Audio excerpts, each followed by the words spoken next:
So hello guys, welcome back to my channel. It's been long जब से हमने वो प्राइस एक्शन की सीरीज़ शुरू की थी जिसमें मैं बेसिक से सब कुछ प्राइस एक्शन और टेक्निकल एनालिसिस के बारे में बता रहा था।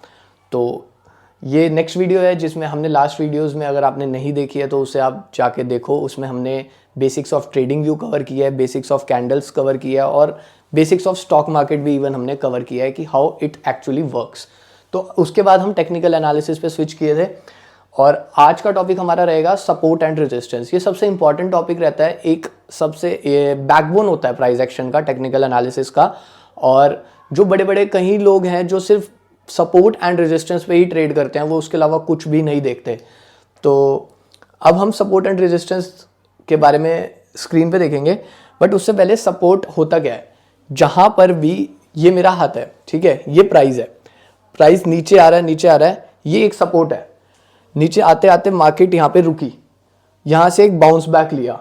तो ये जो जहाँ से जिस एरिया से, जिस जोन से मार्केट ने बाउंस बैक लिया है, ये हमारा होता है सपोर्ट एरिया। कि फॉलिंग मार्केट में मार्केट ने उस पर्टिकुलर पॉइंट से सपोर्ट लिया, that is our support area. उसके बाद अगर मार्केट अप ट्रेंड में है, ठीक है, मार्केट ऊपर आ रही है, यहाँ पर आके रुकी और यहाँ से एक रिजेक्शन फेस कर रही है मार्केट, तो ये हमारा एक रेजिस्टेंस एरिया हो जाता है। इसको अब हम स्क्रीन पे देखेंगे कि होता क्या है। ये सब टाइम फ्रेम पे सेम वर्क करता है कि सपोर्ट एंड रेजिस्टेंस हम सेम तरह से ही ड्रॉ कर सकते हैं डिफरेंट टाइम फ्रेम्स पे। अब हम देखेंगे इसे डेली टाइम फ्रेम पे। अगर मैं चार्ट को काफ़ी क्लोजली जूम करूं, सिर्फ हम इतना चार्ट को स्टडी करें और हमें यहाँ पे सपोर्ट एंड रेजिस्टेंस ड्रॉ करना है, तो आप, मैंने क्या बोला, जहाँ से प्राइस पुल बैक ले रहा है, फर्स्ट ऑफ ऑल हमारा जो रहेगा ये पर्टिकुलर एरिया। आप देख रहे हो कि 3 दिन से मार्केट इसी एरिया से सपोर्ट ले रही है। ये हमारा सपोर्ट जोन हो गया। कई लोग सिर्फ एक सिंपल हॉरिजॉन्टल लाइन ऐड करते हैं, बट मेरा मानना यह है कि अगर हम जोन ऐड करें, क्योंकि हमें नहीं पता, ये सिर्फ एक इमेजिनरी लाइन है कि मार्केट कहां से पुल बैक ले सकती है। अब ऐसा तो नहीं है एग्जैक्टली मार्केट हमारी लाइन पे टच करेगी और पुल बैक ले लेगी। ये सिर्फ हम प्रिडिक्ट कर रहे हैं कि मार्केट इस एरिया से पुल बैक ले, बट ऐसा नहीं होता कि मार्केट उसी से हर बार पुल बैक लेगी। तो मैं एक जोन मार्क करता हूं जिसमें मैं विक भी कवर कर देता हूं। हमने विक और बॉडी के बारे में पहले भी वीडियोस में डिस्कस कर रखा है। तो ये पर्टिकुलर एरिया हमारा सपोर्ट हो गया। अगर मार्केट यहाँ पे आती है तो हम मार्केट के बिहेवियर से ये प्रिडिक्ट कर सकते हैं कि कहीं ना कहीं मार्केट यहाँ पर एक सपोर्ट ले सकती है। अब मैं आपको एक रेजिस्टेंस दिखाता हूं और उसी का लाइव एग्जांपल हम अभी देख रहे हैं। मार्केट ने यहां तक गई, ठीक है, उसके बाद मार्केट ने एक रिजेक्शन फेस किया। नेक्स्ट डे फिर मार्केट ने वहीं पे रिजेक्शन फेस किया और फिर नेक्स्ट डे वहीं पे फेस किया। तो क्या हम इस एरिया को एक रेजिस्टेंस जोन बोल सकते हैं? अगर आप ये कैंडल्स को भूल जाओ, लेट्स कंसीडर, आज हम देख रहे हैं मार्केट को, मार्केट यहां पर आई, ठीक है, अभी हमने कोई रेजिस्टेंस ड्रॉ नहीं किया। अब क्या है, मार्केट यहां पे आके रुक गई, क्लोजिंग यहां पे हो गई। नेक्स्ट डे जब मार्केट ओपन गई, मार्केट ओपन हुई, मार्केट नीचे गई या ऊपर गई, जहां भी गई, बट मार्केट ने मेनली क्लोजिंग कहां दी? मैक्सिमम टाइम स्पेंड अगर आप स्मॉलर टाइम फ्रेम में देखोगे तो इसी एरिया में हुआ होगा, ठीक है। तो यहां पे सेकेंड डे हमें पता लग गया कि यहां पे ऐसा कुछ है जहां पे मार्केट रिजेक्शन फेस कर रही है। थर्ड डे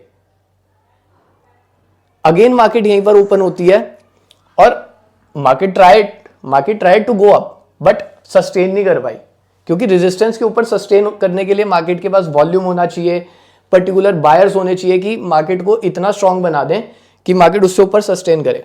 तो यहां से ही फर्दर रिजेक्शन स्टार्टेड। अगली बार मार्केट नीचे आई, ठीक है, 3 दिन से हमें यहीं पर ही रिजेक्शन देखने को मिल रहा है। मैं तभी बोल रहा था कि जोन मार्क करने चाहिए हमें, कि एटलीस्ट हमारे पास कुछ एरिया हो जहां से हम जज कर सकें कि मार्केट यहां से पुल बैक ले सकती है।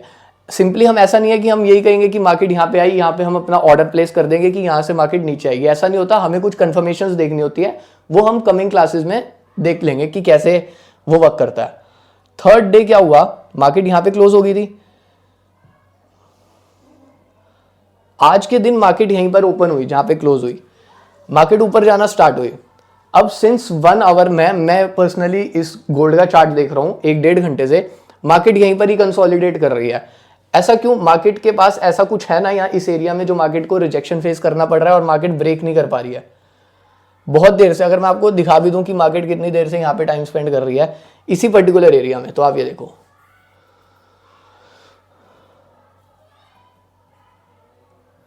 ये देखो मार्केट यहाँ पे पहुंच चुकी थी, टाइम आ रहा है हमारे पास अराउंड 4 o'clock इस एरिया में मार्केट पहुंच चुकी थी और यहीं पर ही, और नाउ इट्स अराउंड 6 o'clock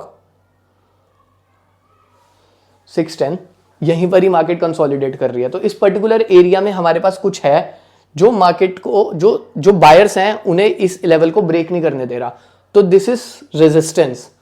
अगर मैं सपोर्ट की बात करूं, सेम वे में सपोर्ट एक्ट करता है।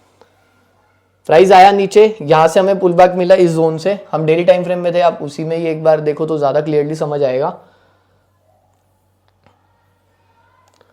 तो दिस वाज द सपोर्ट। अगर ये सपोर्ट ब्रेक होता है, ऐसा तो नहीं है कि हमेशा इसी बीच में मार्केट ट्रैवल करती रहेगी, मार्केट को रेजिस्टेंस को भी ब्रेक करना है और सपोर्ट को भी ब्रेक करना है।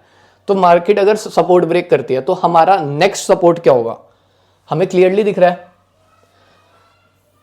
कि यहां पे ज्यादा टाइम स्पेंड है, इस पर्टिकुलर एरिया में 2 दिन से मार्केट ने ओपनिंग दी, क्लोजिंग दी, तो यहां पे हमारा नेक्स्ट सपोर्ट होगा। ठीक है, ये हमारा नेक्स्ट सपोर्ट हो गया। उसके बाद अगर इस सपोर्ट को ही ब्रेक करती है मार्केट, उसके बाद जो हमारा सपोर्ट कंसीडर होगा वो विक एरिया कंसीडर होंगे। ये देखो आप कितने टाइम से मार्केट यहाँ पे विक क्रिएट कर रही है, तो ये जो विक एरिया होता है ये भी सपोर्ट होता है। कई लोग इसे कंसीडर करते हैं, कई नहीं करते, बट मैं जरूर करता हूं क्योंकि ये सबसे बेस्ट सपोर्ट होता है। जो विक एरिया होते हैं सबसे बेस्ट सपोर्ट होता है, ये मैंने पर्सनली एनालाइज किया है कि यहां से मार्केट हमें एक पुल बैक दे देती है, तो ये फर्दर सपोर्ट हो गया। अगर मैं ऐसे ही रेजिस्टेंस की बात करूं तो ये फर्दर रेजिस्टेंस हो गया। तो इस तरह से आप सपोर्ट एंड रेजिस्टेंस अपने चार्ट्स में मार्क कर सकते हो। मैं एक छोटा सा एग्जांपल और ले लेता हूं, हम कोई भी चार्ट ओपन कर लेते हैं।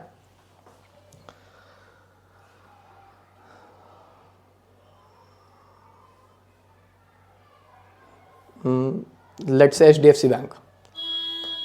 ये नेसेसरी नहीं है कि फॉरेक्स मार्केट में अलग सपोर्ट एंड रेजिस्टेंस अलग तरह से बनेगा। क्रिप्टोस, फॉरेक्स, इंडियन मार्केट कुछ भी हो, सब में एक ही तरह से सपोर्ट एंड रेजिस्टेंस बनते हैं। अब फिलहाल अगर हम देखें तो यहां पे रेजिस्टेंस क्या बन रहा है, क्लियरली ये है रेजिस्टेंस।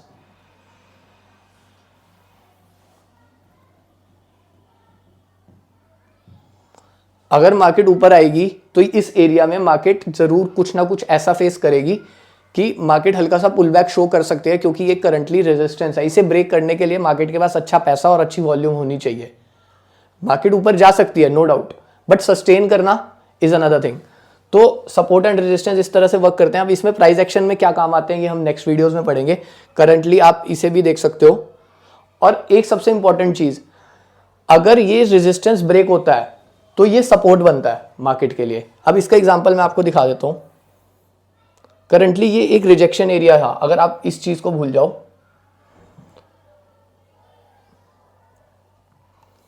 इस एरिया में मार्केट का एक रेजिस्टेंस था जिसे बार बार मार्केट फेस कर रही थी। क्लियर है, मार्केट ऊपर गई, ब्रेक किया, ठीक है, ब्रेक करने के बाद यहां तक मार्केट चली गई थी ऊपर, बट नीचे आई, इसे सॉर्ट ऑफ सपोर्ट एक्ट किया। आप देख रहे हो नीचे आई, यहां पे सपोर्ट एक्ट किया, उसके बाद फर्दर ऊपर गई। तो जो भी रेजिस्टेंस ब्रेक होता है वो फर्दर सपोर्ट बनता है, और अगर नहीं बना तो हम उसे ही फर्दर सपोर्ट मानेंगे। जब ये रेजिस्टेंस था पहले, अगर अब मार्केट नीचे आती है, फॉल कर रही है, तो इसी पर्टिकुलर एरिया को हम सपोर्ट मानेंगे कि मार्केट यहां से हमें सपोर्ट शो कर सकती है। तो क्लियर है, ऐसे ही हम फर्दर कमिंग वीडियोस में डिस्कस करते रहेंगे टेक्निकल्स के बारे में। तो अब आपको क्या करना है, ऐसे ही चार्ट्स खोलो, जितने मर्जी चार्ट्स, सब में सपोर्ट एंड रेजिस्टेंस मार्क करो।